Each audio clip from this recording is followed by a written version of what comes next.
السلام علیکم۔ سوال تھا کہ جنت میں کس مذہب کے لوگ داخل کیے جائیں گے، یہودی، عیسائی یا پھر مسلمان؟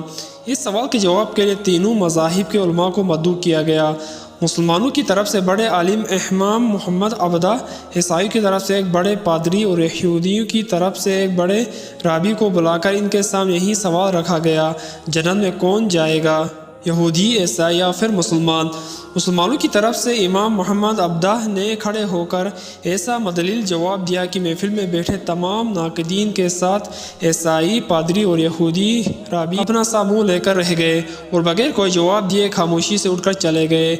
آپ کا جواب مختصر، جامع اور معقولیت سے بھرپور، ادب و احترام کے ساتھ رواداری کی عمدہ مثال اور حکمت و دانائی کا مرکہ تھا۔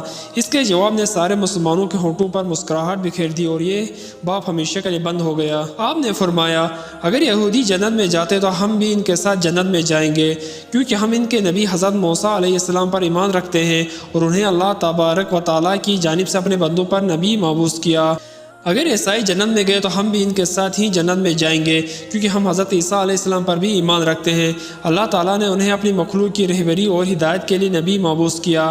لیکن اگر مسلمان جنت میں گئے تو ہم صرف اللہ کی رحمت کے ساتھ اکیلے ہی جنت میں جائیں گے، ہمارے ساتھ کوئی یہودی، عیسائی نہیں جائے گا، کیونکہ انہوں نے ہمارے نبی کریم حضرت محمد صلی اللہ علیہ وآلہ وسلم کو نہیں مانا اور نہ ہی ان پر ایمان لائے ہیں۔ دوستو، اگر آپ لوگوں کو یہ ویڈیو پسند آئے پلیز میرے چینل کو سبسکرائب کریں اور ویڈیو کو لائک ضرور کریں۔ شکریہ۔